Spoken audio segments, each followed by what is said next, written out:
Everybody.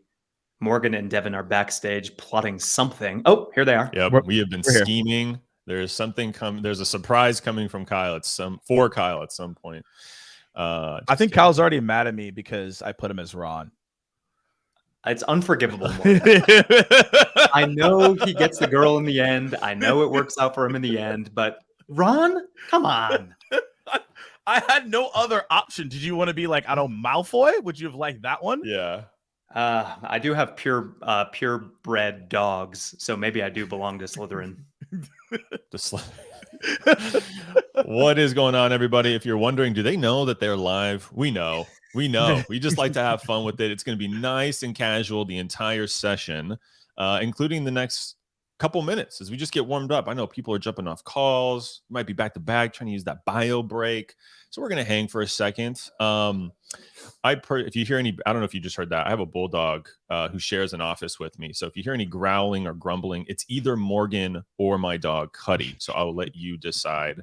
Kyle probably has his two corgis in his room, but they're much better behaved and trained than my dog. My dog is bulldog through and through, does what he wants. But welcome to the session. You're in the right place. 3 prospecting power plays that guarantee bigger commissions. Why don't you drop where are you calling in from? Or if you have a bulldog, because I see Tammy likes bulldogs. So either where you're from, where you're calling in, so we can see how international we went today.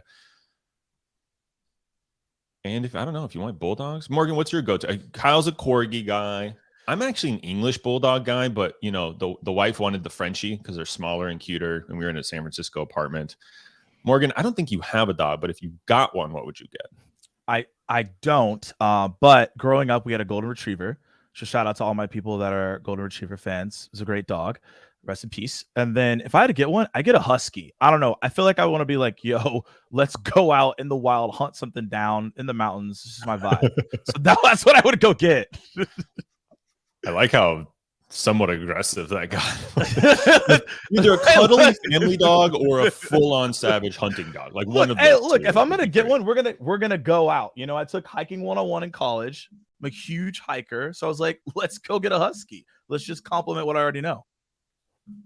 I like it. All right, we're 2 minutes in, so let's go ahead and get started. I see the most popular question from David. You win 10 points. Unfortunately, the points are not redeemable for anything in the continental United States. But yes, this will be recorded. And if you have to leave early for some reason, or if your audio cuts out, don't worry. Everyone will get the recording afterwards. I know, Morgan, I learned that from you. That's your favorite webinar question. It is. Fantastic. Well, if you're just joining us, thanks, everybody. There was over 880 people. I think it was 883 people registered for this event, and we only promoted it for a week.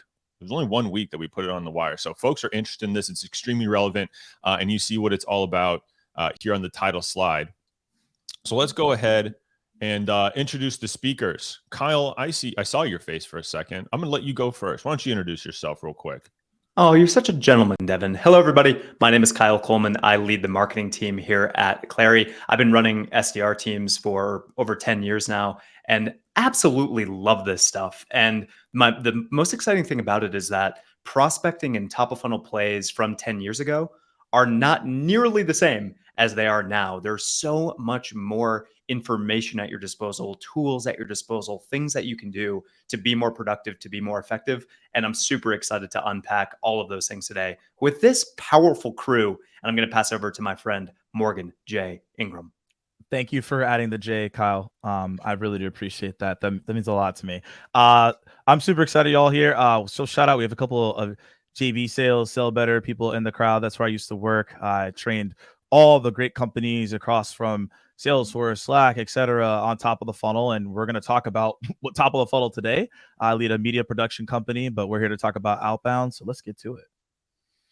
And I'll introduce myself real quick. Devin Reed, I lead content here at Clary. I'm a sales rep turned content leader. So I was in SaaS sales, full cycle rep for 6.5 years before moving over to marketing. And I like prospecting. I don't know why. I think it was because like early in my career, I just noticed the guys and gals with pipeline seem to make a lot of money. And so I was like, hey, if you learn how to prospect, you can have more pipeline, be more successful. And so it's really what it all comes down to. Kyle, I'm also going to steal honestly might be the best icebreaker question I've heard you ask, which is, what's your go-to karaoke song? We're gonna keep it light today. So Kyle, what's your go-to karaoke song? I Want It That Way by the Backstreet Boys. Wow, zero hesitation. Yeah. Go to. Or if I'm feeling saucy and maybe it's a little later in the night, This Is How We Do It, Montel Jordan. And I don't even want the music. I just want an acapella. Dang. That is admittedly my go-to, is This Is How We Do It by Montel Jordan. But I'll tell you what, the backup, because you said it, I don't know if it counts, but it'd be the Fresh Prince of Bel-Air theme song. Yes. I can rip that acapella word for word. Not going to do it right now, but I could. Morgan, what's your go-to? Wow. Okay, y'all have some of those are in my top 5. Y'all, I mean, this is super easy. Don't go chasing waterfalls. Look, like, put that song on, game over. Yep. I'm tearing it down. Shout out to TLC. And then this one, people sleep on this one. I don't know why. Space Jam. Everybody get up. It's time to stand now. That is a good one, and no one ever plays it. And when it goes off, yo, the whole bar is bumping. So those two, that's the one I put on. Fun quick story. When I was a kid, in the back of my mom's 1992 Honda Accord, listening to that TLC song, Waterfalls, I thought they were saying, "Don't go Jason Waterfalls." And I was always, for decades, like, who is Jason? Why is he running away? And why are they trying to chase him? So anyway, let's speaking of running, let's run over to the agenda. Here's what we're going to cover today. Real quick, getting into the topic, why most prospecting tactics fail. Each one of us as a speaker has a prospecting power play to help you turn contacts into qualified pipeline. That's the meat of the conversation. And then we're going to do a quick live Q&A. So if you have questions, go ahead and put it in the Q&A. If you put it in the chat, I'm probably not going to see it in 30-ish minutes. So put it in the Q&A or hold on to it, and we'll get to that momentarily. Let's see. Do I know how to stop sharing screen? I do. Fantastic. Kyle, I'm going to start with you again. What's one of the things, like, what's one of the reasons that prospecting tactics fail today? You kind of alluded to it earlier. People don't want to do hard things. People expect there to be some shortcuts, some easy buttons they can press, some silver bullets that will fill their funnel. It's just not how it works. In order to be successful, you have to do the hard work. You have to do the things that other people aren't able or willing to do in order to break through the noise, in order to stand out. So this role, prospecting, SDR, top of funnel work, it's not just a numbers game. There's a certain numbers game element to it. You have to play something of a quantity game, but it's so much more about strategy and quality that if you lean toward that end of the spectrum, you're going to be more successful. But guess what? It's a hell of a lot harder than just coming in and hitting send on some automated flows or sequences or whatever every day. That's not going to cut it in 2023. It's not going to cut it next year. So you have to be able to evolve, and you have to be willing to put in the hard work. I like it, and I agree. Morgan, what's your thoughts? Why did prospecting fail today? You do a lot of coaching. You see a lot of it. I see a ton of it, done a lot of it myself. I mean, I'm going to echo what Kyle said. The different spin on it is that everybody wants the food, but they're not willing to use the recipes.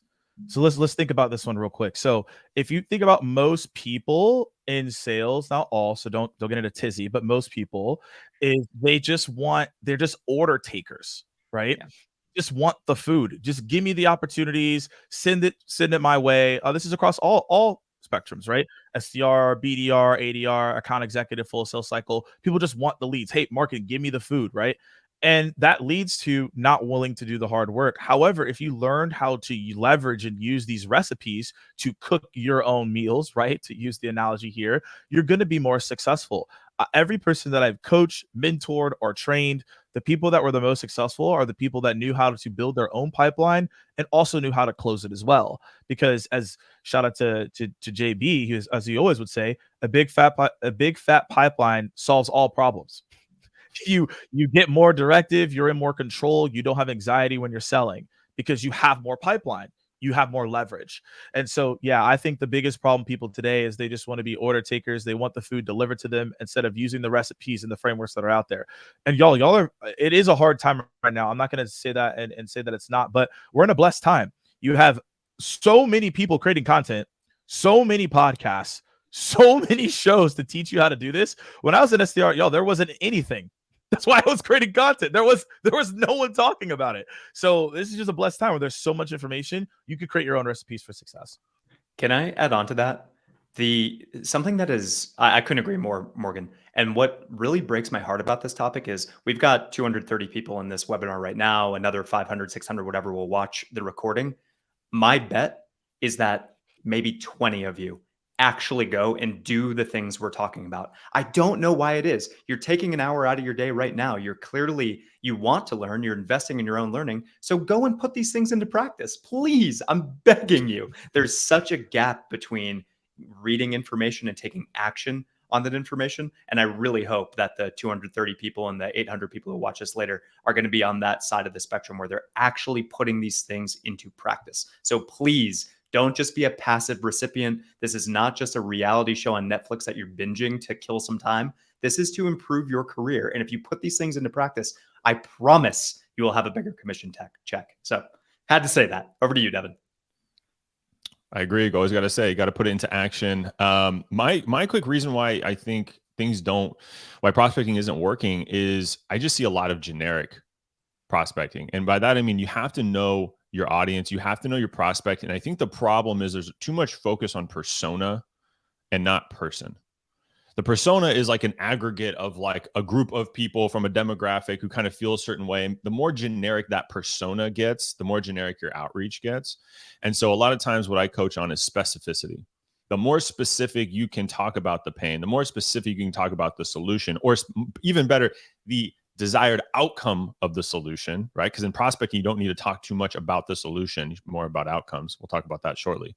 But that's what I see a lot. And I mean, I'm a director title and I get a ton of it. Kyle, I have to imagine of all CMOs, you might actually get the most because you talk about it as well. So it's like you're a CMO who talks about prospecting. So I have to imagine daily, you're like getting those like, saw your post, thought I'd reach out. So yeah, and despite how much, and Morgan, I'm sure you're the same way, despite how much I publish on this topic, how much training I try and do on this topic, how much information is available about me, I still get the generic outreach. And I'm like, y'all, 5 seconds of research and you'll get a response from me. But if you just do the generic stuff, it's not going to work for me. And I have more sympathy, empathy, whatever for SDRs than anybody else in America. So if I'm not responding to you, think about the folks that don't have sympathy or empathy for your role, and you just have a 0% chance. So you got to step your game up.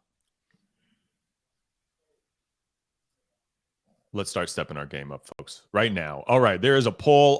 Bruce is he's a real guy, but he's invisible. You're not going to see Bruce. He's on the call. He's our producer. He's going to punch up a poll. So I believe you go over to the poll. Oh, they might all be there. Great. Okay, well, one should be open, which is, how do you research your prospects?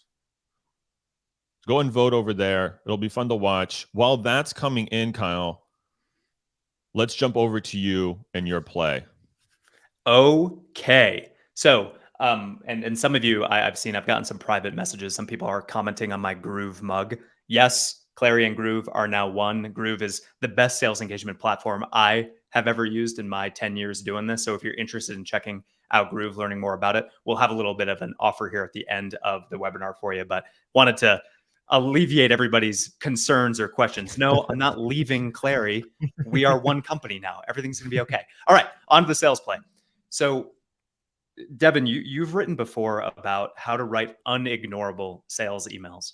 And when you wrote that, I started thinking about what are the things for me in my position that are unignorable. And it's not a super long list, honestly, but the top of that list is my CEO. I cannot ignore my CEO. If he says something, if he wants something, if something needs to happen, I have to respond. I have to respond quickly.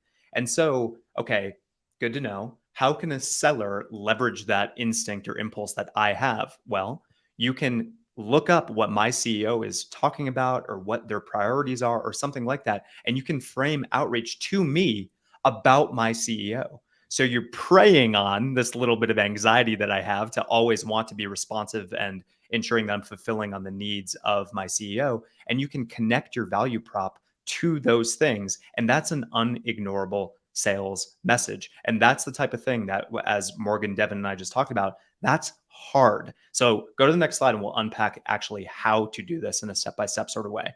So here are the steps. It's not rocket science to do this. The first step is Google. Everybody's heard of it. Google the CEO's name with interview or press release or something like that. So our CEO's name is Andy Byrne. If you're prospecting into Clary, you would Google Andy Byrne interview, and you would see what comes up on Google. Go to that interview. If it's a podcast or if it's on YouTube or something like that, there is almost always a transcript of that interview. In the old days, you would have to actually listen to that podcast or listen to that YouTube video, or watch it, I should say. And you can and should still do that, of course, but you don't have to anymore. Now you can take the transcript, you can throw it into ChatGPT, you can ask ChatGPT what the main insights are, and you get the answer right there. And so once you have that answer, then you can craft a really useful message around whatever is top of mind for that CEO. So Devin, can I steal the screen share from you so I can show how this actually goes in real life? Let's do it. Is that legal? Live ChatGPT. Is it legal? I mean, I kind of hope it's not. It's just a misdemeanor at worst. All right, here we go, everybody. Bear with me. And while you pull this up, LinkedIn profile was the leading answer with 100 votes, followed by prospect website, followed by media appearances, which this would fall under, followed by 10K reports. Nice. So, yeah. Don't sleep on the 10Ks. All right, so here I am in Google. I Googled Andy Byrne interview. Here are the results. I'm just going to click into this video. I actually already have it loaded up here. Now, when you're in YouTube, many people don't know this. You can show this little drop down, and it says show transcript. Everybody see this? Show transcript. There's an automated transcript that comes up from the whole conversation that Andy and the host of this podcast or interview are having. The entire transcript, it shows up right here. So now the next step is you have this transcript, and now you need to upload it to ChatGPT to get some insights. So this is a little bit manual and a little bit tedious, but forgive me, bear with me.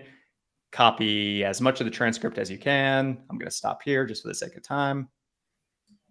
Cool. Then in ChatGPT, say, what are the top 3 insights? Paste. And here goes ChatGPT. Okay, so now I have 3 main insights from ChatGPT. Now, the next step is taking these insights and trying to create some sort of sales email for your product. So let's say I'm selling, I don't know, 6 Sense. And 6 Sense is a buyer intent type tool. And so now I want to say, okay, revenue leak, that's interesting. It's clearly a board level topic that Andy, our CEO, cares about. So if I'm going to be crafting outreach to Andy's direct reports, I want to use their language. I want to talk about revenue leak. So in ChatGPT, say, write a 50-word email to a CMO about how to stop revenue leak with buyer intent. And we'll see what happens. Now, this email is not going to be perfect because emails from ChatGPT are not perfect, but it will be hopefully serviceable enough for you to do something useful with. And your role when you're using AI for pretty much anything is not just to copy and paste the output that you get from a system like this. The role that you are playing is one of curation. It's one of editing. So you're using ChatGPT to kind of shortcut or short circuit a lot of the menial work and to solve the kind of blank page problem that exists for many marketers or sellers. And then you're taking the output here and you're curating it to remove things like, I hope this message finds you well. We don't want to use that in the email. Okay, good to know. But you get, 50 or 60% of an answer, and then you can go and fill in the rest of the 40 or 50% that it needs to. And hopefully you get something relatively useful or serviceable, and you can go send this email now to the direct reports that roll up to the CEO that you did research on. And I promise you, they're going to at least pay attention. Now, the subject line is really important here because the subject line, you need to show them that this is something that's going to be coming from research that you did about the CEO. So the subject line should literally be Andy's priorities or Andy Byrne's priorities. And as simple as that, 2 or 3 words. And then the email itself has something to do with what you see here. So this is not a terrible email. It's not obviously not perfect, but it should be hopefully easy enough for you to go and do the things that you need to do in order to make it really serviceable and, take it from whatever it is, a C minus now, to a pretty easy A minus A in about 2 minutes of editing. And you can go and run this play really quickly. Whereas before, without AI, this process would have taken closer to an hour to do. We just did it in 5 minutes. So that's my play. I hope you found it useful. I hope it found you well, in fact. I was gonna say before it came up, I was like, Morgan, you keeping that first line in there? You changing it? You cutting it? I literally have trained ChatGPT to not say it. It is ingrained in the system that it knows when I'm telling it something, it doesn't put it there anymore. It knows what's up. I like that play a lot. It's a tough one to follow, Kyle, because I am next. But put a yes in the chat if you're going to give it a try. Because Kyle did say, hey, you got to put this stuff in action. Watching Kyle is nice. He's easy on the eyes, but it's not going to help you build pipeline. You got to use the CEO AI play. There we go. We're getting a bunch of yeses. This was great info. Jessica likes it. Dylan likes it. All right. Fantastic. Let's keep it moving here. Just so we have time for the QA because I've been known to get talkative a little bit. So we're going to open up the next, let's see here, the next poll. If you jump over to the poll, which is when cold emailing, what's your CTA, your call to action? Go ahead and drop it in there. What's your CTA, Kyle? Curious to learn more. Curious to learn more. Question mark? Question mark. Exclamation point. Demanding that they are curious. What about you, Morgan? Would you be open to a deeper dialogue? Ooh, deeper dialogue. I like that. Fantastic. Let's see. Well, I'll get going here since it's my turn here. So mine is to kind of flip it on its head, in which I say is make an offer, not an ask. So if you, I'm gonna talk at you for a second here to give you some context. So first is when you think about what most prospecting emails end with, it's asking for something. Most of them. I know, Kyle, you asked if you're curious. Morgan, you asked if you want a deeper dialogue. I like that better personally. And I know there's some research out there that justifies that. But if you think about what you're really trying to do, Kyle, being unignorable, right? You're trying to break through the noise. That means you have to understand what are most sellers doing so you can do something different, which is like a pattern interrupt. That's going to break through the noise and grab attention. And so I've done this in the past, and I know other sellers have done this too, which is we had this ABM podcast play. And so I'm gonna preface that this does not work at scale. You're not gonna be able to do this to 100 people a week, most likely. But what you can do is take your tier 1 accounts and the tier 1 contacts within this account, and you're going to want to make them an ask. And so what I've done in the past was, we run a podcast here at Clary. I've run one in the past. And when you reach out to a CEO, for example, and you ask for a meeting, we all know you get like what, a 1% success rate, maybe. Like I think 1 would actually be pretty damn good. It'd be very good. Yeah, really like good. as the CEO. And so what you can do instead of asking for time for a meeting in a sales scenario, instead what you can do is make them an offer. And what I've done in the past was offer them to be on the podcast. Hey, Morgan, sorry, the CEO of AMP. We have this podcast where we help, basically your peers talk about XYZ. Would you be interested in sharing your expertise with this audience? People love microphones. People love feeling special, like getting on stage. And a lot of people like helping their peers as well. And so they're going to view that as a benefit. And we had a very high success rate to the point where one time there was an enterprise account that a rep was chasing for 5 months and could not get a meeting with the VP of sales. We sent one email, asked her if she wanted to be on the podcast. She said yes. The next part was to take the certain clips of the podcast after it was published and send it back to her in a prospecting scenario saying, hey, thanks for being on the podcast. Saw that you're, heard that you're focused on XYZ. That's actually what we do. Would you be interested in a call? She said yes. 7 months later, there was a $125,000 contract that was signed. So again, the reason it works is you make an offer. And so I want to get into a little bit more tactical here. And I want to give my friend Jed Marley a shout out. Whoops, excuse me. Oops, I'm getting ahead of myself. Let's try this. There we go. With Jed Marley here, And he has a great email template I asked to steal because he has a few different, he uses the free assessment, excuse me. So there's a few offers on the left you can do. You might be listening to this and saying, hey, my marketing team doesn't have a podcast. What can we do instead? So Jed's company helps with email deliverability. And instead of asking for a meeting, he asks if you want a free assessment because he presents this problem like, hey, a lot of emails are going to spam. You might not even know it. Do you want a free deliverability report? We can talk about it. So you can steal this template, obviously change it for your offer, your solution rather.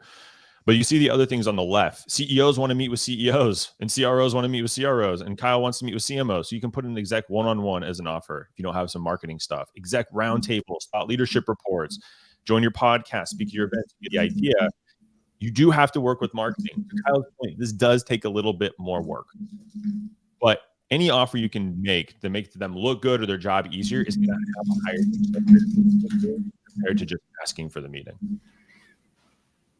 Love this. And the free assessment is a really good play to run. Allison Gresham said it in the chat. Doesn't the word free trigger some spam filters? It does. It's known to. And so look at the text of Jed's email.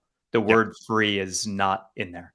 So a nice way to sort of make the free assessment offer without using the word free. Yeah, as Devin said, Jed is a professional at maximizing deliverability rates. So this text is really, really strong.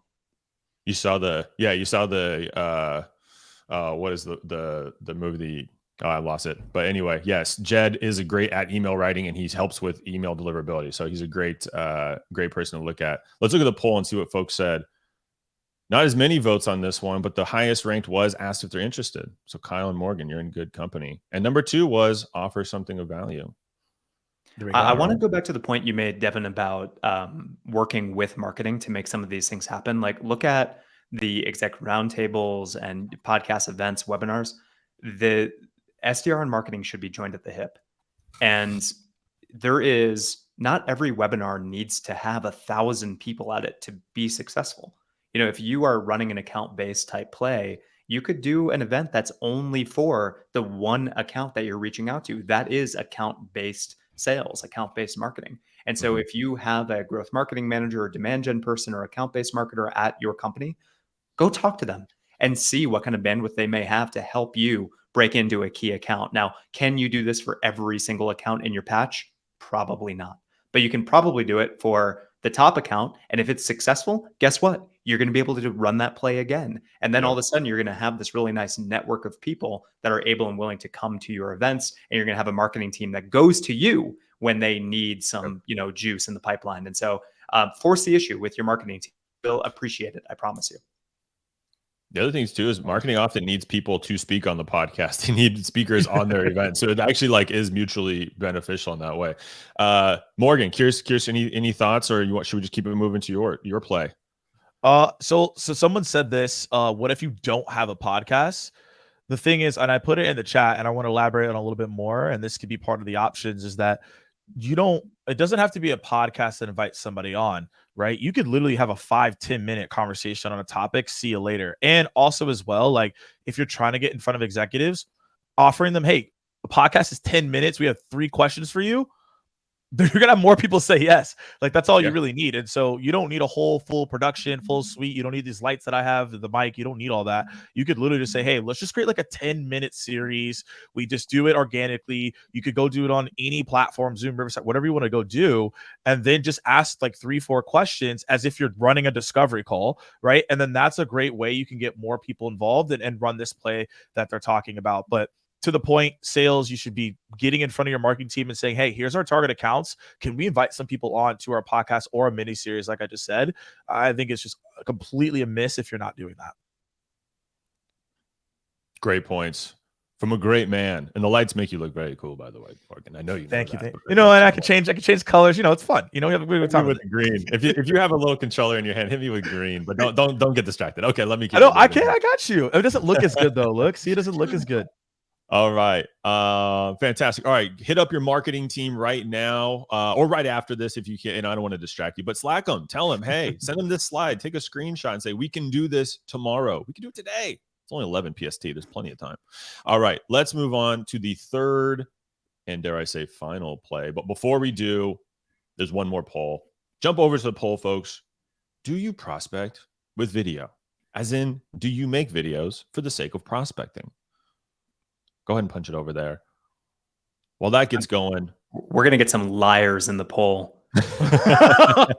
we're about to figure it out because before we go into this play, we're gonna call them out. But Devin, unless you want to tee this up, you were gonna say some. I was just going to say, literally, I was going to tee it back to you. I was going to hit it back to you and say, Morgan, why don't you get going, and then we'll jump back over to the poll and see how many people are using video. They're prospecting. All right, y'all. So Derek says you've never watched a prospecting video. We're gonna talk about this because it's a little bit different than what you think. I'm not just gonna tell you to send videos. This is gonna be something a lot different. But I want to get a pulse check because we did have a poll, but we want to see who's actually running and doing this. So on a scale of 1 to 5, what would you rate your video skills? 5 being I'm the best in the world. I should be in a movie. 1 is I do not like video whatsoever, and I have no desire to do it, or I have never done it before. So let's dive into like what that looks like.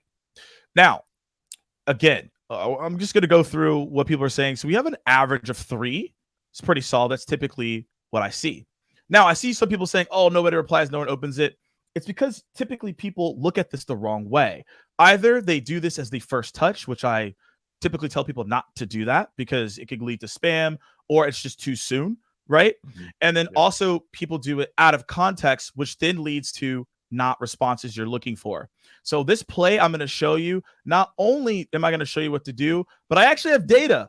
The other 2 plays didn't have data, so automatically we're already up. I have data on this as well. So I'm going to show you all this. Shout out to, again, I did this play when I was doing full-time sales cycle at JB Sales. I ran this play continuously. I ran this with my team when I had a team as well, right? And so I'm just telling you, I've done it myself. I ran it with a team. I've ran it in trainings. I've done over, I don't know, hundreds, thousands of trainings.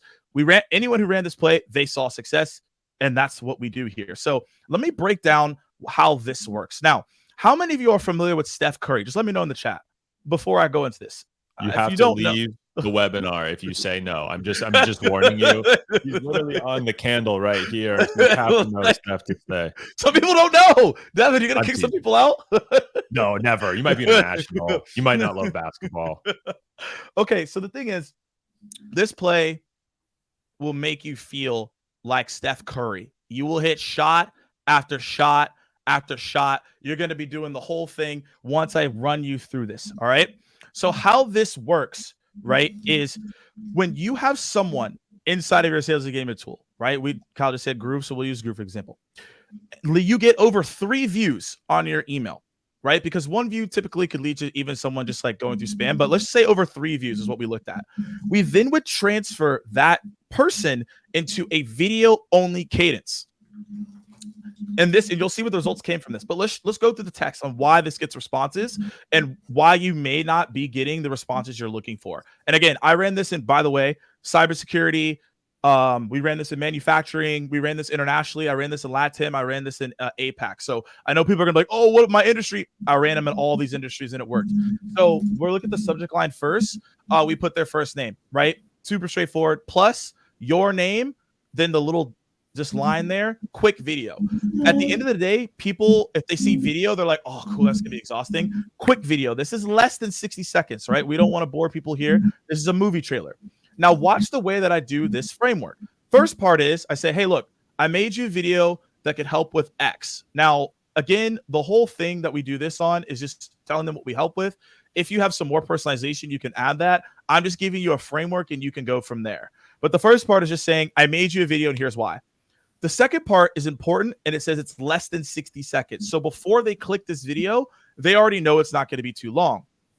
Now, the next part is because when I was training people in cybersecurity, y'all know how it is in data. They're not trying to click random links.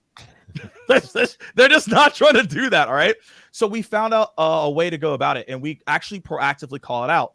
And we say, hey, I know I'm putting a video in an email might be weird. However, the goal here is to send something different to stand out in your inbox. And here's the thing. Most people, when they get these emails, right, they're not good emails, right? They're generic. They're not good. No one clicks on it. But I'm calling it out and saying I'm trying to do something different. And then I use the Chris Voss. Y'all have probably seen this before. Would you be opposed to clicking the video to see what I have to say? So the problem with most people's videos is that they send the video and then they ask for 30 minutes. Well, now I have no desire to watch the video. I already know what you're going to talk about. But notice how there's no call to action here. I'm not asking for time. I don't ask for interest. I'm calling it back to the video. This is why most people don't get clicks on their videos and why they don't get replies, because no one's actually clicking it, because you're not calling out to the actual video itself, right? So we say, hey, would you be opposed to clicking the video to see what I have to say? And then you insert the video. And so all the results on this are different, right? It depends on your market and things of that nature. But this is what happens. Right. And so if we click on the slide here real quick, you're going to see the results that we got. Now, again, this isn't one example. I sent 63 of these videos as well. 69% or 70% open rate. I don't know. That's pretty good. And then a 20% open rate, and the click rate, it fluctuates because, you know, it gets sent through links, whatever. This is pretty good. I don't know. This is like above industry standard on all the things across the board. Right. And that's the way that it works. Now, someone said they can't see the stats. I mean, probably could zoom in a little bit, but yes, 70% open, 20% reply rate. Every single video is unique to the person. The problem is most people want to say, oh, how do I scale this? Again, as you all notice, these are not scalable things. That's why it works. You have to do it 1-to-1, right? Across the board. And then now you can get that response. And then you just go from there, right? And that led to that case across the board. So that's the scenario on why that works. And again, the reason it does work, right, is because someone's already shown interest, right? Think about it. They already have intent. They've already shown heat, right? And so now we're just going to be able to drain threes, right, or get responses because someone's already interested. And someone, what we say in the video, so we go to the next slide, and I'll give you the formula here because some people are asking about it. You want to keep your video less than 60 seconds. The reason for that is I did a lot of studies on movie trailers. The most successful movie trailers are around 45 to 90 seconds. So if you distill that in a sales lens, we want our videos to be 45 to 60 seconds. Due to the data, if it goes over 60 seconds, your reply rate goes down by 33%. So unless you want your reply rate to go down, you probably shouldn't do more than 60 seconds. So I came up with this formula. It's super simple. The 10-30-10. The first 10 seconds are the reason for your actual video. You saw something on their website. You use Kyle's play, right? You use Devin's play. You already have plays to be used here in the first 10 seconds. It's stating why you're actually reaching out. 30 seconds is your value prop. Super simple. Grab it from your cold calling. Grab it from your piece, such as like the an email. It's already your value props there. You just need to say it out loud. And the last 10 seconds, we just talked about call to actions. I use my interest call to action that I mentioned. You can use Kyle's, and that's how you do it. If your video is around 40 to 45 seconds, optimally, you'll see success. No editing, no crazy lights, nothing insane. Just be you, and you'll be fine. I promise. I've done a lot of videos, and I messed them up, and people still respond. It is a human element. So we changed the lights to green because this is a money play. We're going to see who actually does it, but that's the way we go about it. You send out your emails in your sales engagement tool. Once you do that, you look at an email that goes over 3 opens. You then change it to your new video cadence, and you send that person a personalized video, and you get results like that.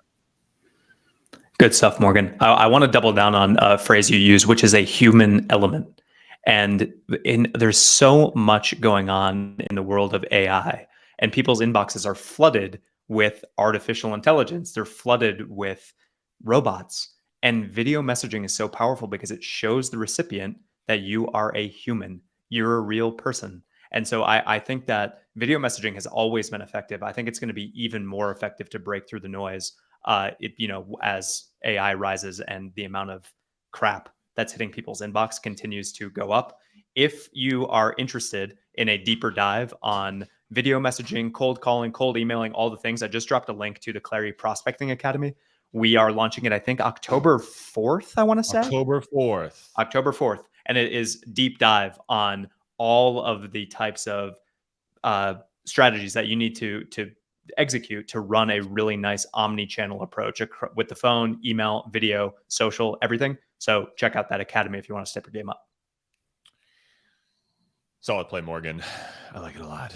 I have to come clean to the audience. We promised 3 power plays. And you have all 3 power plays, but there's a bonus play as well. I lied because you're getting more bang for your buck. Kyle, I don't know, maybe in like 5-ish minutes, so we have time for Q&A. Can you run us through what walk the halls is? Yeah, so this is a phrase that is it's meant to be, it's a bit of a metaphor here. So imagine in the old days when people worked in person, and the old days when you did on-site sales calls, you would sometimes get a badge to get into somebody's headquarters. And what we're trying to do here is we're trying to say, okay, imagine you have a badge, you're walking around, you're walking the halls, you're shaking hands with people, you're asking them questions, you're learning about the business. Well, how can you do that in a virtual world? You put in the effort. That's how you do it. So instead of only focusing on, oh, well, the only person who can actually sign the deal is the CFO, so I'm just only going to reach out to the CFO. What walking the hall means is you're reaching out to all the below the line people that are really important people. Maybe they're not an economic buyer or decision maker, but they definitely can influence the deal. And importantly, they can give you key insights about the business that you can then leverage when you view that video message to the CFO, when you're reaching out to an above the line persona. So this strategy here is reaching out to, call it, let's say 10 or 20 people that are individual contributors, and just asking them on LinkedIn, quick message that says, are you open for a 5-minute chat? I'm about to reach out to your CFO and I don't want to fall on my face. And that's it. And see what they say. And more often than not, people are going to be pretty receptive. And then you can ask them questions. Like if I'm selling Clary, as I often do, I want to ask an individual sales rep, how do you guys forecast today? What's your process? And they will tell me how painful their forecasting process is. So then I can reach out to the chief revenue officer and I can say, I just talked to Jason and Maya and Lynn, and they told me how you're using spreadsheets to manually forecast. It's inefficient and it's ineffective. We can show you a better way. Are you interested in learning how? And that kind of play is, again, unignorable. If the CRO sees people that are in her chain of command and you're referencing them, you're showing them that you've actually done real research, it's a super powerful play to run. There you have it. Love it. Walk the halls virtually, albeit. Fantastic. There you have it, folks. There are the 3 and now 4 plays. And we're going to wrap real quick here before the QSA, but QSA. I don't know what QSA is. Might be TSA and QA combined. Kyle, walk us through what to do next. They've got the plays. They have the tactics, the templates, the strategy. Now what? Now you can run these plays with Groove, part of Clary's revenue platform. Plays is like literally a feature that we're rolling out right now inside of Groove, and it allows you to codify all of the things that we're talking about so that you can standardize, and to a certain extent, you can scale these processes by having them as a part of your sales engagement flows and cadences. So check out Groove. And on the next slide, I think, Devin, we have a pretty nice little incentive here, which is if you come our way, mostly everybody on this call is already using a sales engagement platform. We're aware of that. If you come over and use Groove, you're going to save 20% off whatever you're spending on your current sales engagement platform. So don't hesitate. We're happy to offer this to you, and very confident that the combination of our sales engagement plus our conversation intelligence plus our RevOps and our forecasting and our automated data capture, this suite of products that we have in our platform is the most powerful combination that you need to run your revenue process. So did somebody share the link? Bruce shared the link in the chat. It's pinned now. You can't miss it. Request a demo. We'll Shout out to Bruce. We love Bruce. All right, fantastic. Thank you, Kyle, for the quick rundown. We're going to move over to the Q&A now. Q&A, not QAnon. So here's how I'm going to do it. I'm going to do a democratic style. I'm going to go over to the Q&A. If the most upvotes wins, so I'm going to start with whichever has the most upvotes. So go ahead and go over there and start upvoting questions that you want. It's pretty straightforward. We got about 15 minutes here to rock. You guys ready? Ready. All right. I'm scrolling. Oh, Bruce is the man. He already found it and he put it on the screen. Didn't even know we could do that. Morgan, I'm going to let you take this one first. Oh, it's getting upvoted. I like that. In real time. Shout out to Goldcast. Oh, yeah. How to start a conversation after they accept your LinkedIn connection? So immediately ask for time. Immediately ask them for a meeting. They'll love that. I would like 5 to 6 paragraphs on solution and a PDF just for measure, just so I can read something and absorb it in the morning. Look, I've already talked about it, but I'm just going to amplify my answer, which is video or a voice note. I actually do believe that the voice note is easier to do, and I feel like it's even more of a pattern up because Video might take you a little bit longer to do, which is fair. But I just do a voice note. I keep it super simple. But you have to add context to the voice note. You can't just send them at random. You have to basically say like, "Hi, Devin. Looked at something on your profile and I had something to ask. ... with the voice note." That is a game changer because you prompt curiosity. I sent you a voice note. You're like, "What the heck is this about?" And the likelihood of them listening to it is very high. That play I run all day long, and it has not failed me yet. Love that, Morgan. Use Morgan's glossing over it, but because it's so natural to him, most people don't even know that you can send voice notes in LinkedIn. When you're first degree connection with somebody on the mobile app only, you can send them voice or video messages. Do that and try and offer something of value to them. Try and offer some sort of insight, whether it's a market insight or it's something that you've done research on, or it's something you've learned from below the line people, whatever it may be. Try and offer some sort of value.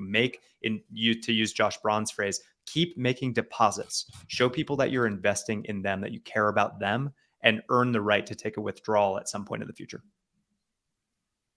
This just in, Bruce is actually AI, and he's just dropping the actual answers in real time. He's giving you the answers written down. I like it too, Kyle, because I think the first thing I look for is like when I accept, I'm like, am I going to get a pitch? Am I going to get it immediately? And I like the observation, like either saw you're doing this works well. I'm on LinkedIn. It's pretty public, but I actually like things that are kind of like industry observations. Like, hey, I saw, like, it could be a stat from a report about like, other content leaders or marketing or social media. Right. It's like, 25% of pipeline can come from social media, and then a prompt of like inciting curiosity, right? Like, is this something you're focused on, interested in? That's a good way to hook me in from the connection request to a conversation. All right, we got that one. Bruce went back. Fantastic. Look at this guy. He's amazing. All right. This is my favorite question because it's just a string of words. It's actually not a question, but I'm gonna say that the question is advice for a subject line on cold emails? ? I'm intonating it like Anchorman. Let's do a fast tip. What's your number, Kyle? If you got to say one thing to somebody to write a better cold email subject line, what would it be? Keep it short. 1 to 3 words.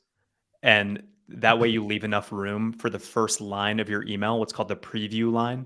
Before somebody opens the email, they can see the first 15 or 20 words of your email. So a short subject line allows for them to see that first line of your email, which should be personalized. So that 1-2 punch of a short subject line and a personalized opening line maximizes your open rate and therefore maximizes your reply rate. I like it. MJI? Write your subject line last. Most people want to do it first, and it takes them too long. They overthink it. They get overwhelmed, and they don't write it. Once you finish writing the email, take what the context of that email is and use Kyle's advice to then write your subject line. That's a good one. Mine is to make it a question. So I like what Kyle said. I keep it short, and I actually put a question mark on it. And I was kind of teasing this input here because that's what I do. So if what I'm offering, like Clary helps, prevent slip deals, right? Instead of saying how to prevent slip deals as the subject line, I'll put deals slipping ? It works phenomenally well because it's not really a full question, but it's enough. Because I think the fact that it is kind of a broken grammatical approach kind of gets people like, wait, what's going on? Because deals are slipping. What's inside? So my whole thing is trying to incite curiosity. I want people to have some wonder and go, what's on the other side of this click here? Keep it short. Write your subject line last. That's a good one, Morgan. And make it a question. Use a question mark.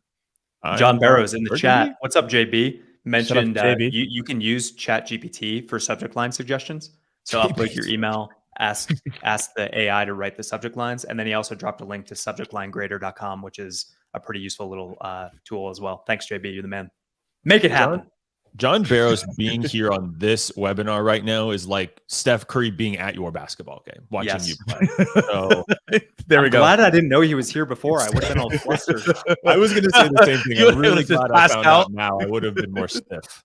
All right, let's keep it moving. If you don't follow John, make sure you click his profile. Go follow John. All right, what software? I'm going to give this one to you, Morgan. Hopefully, I'm sure you've got a few. You probably tried them all. What software do you recommend to record your video with? I have tried them all.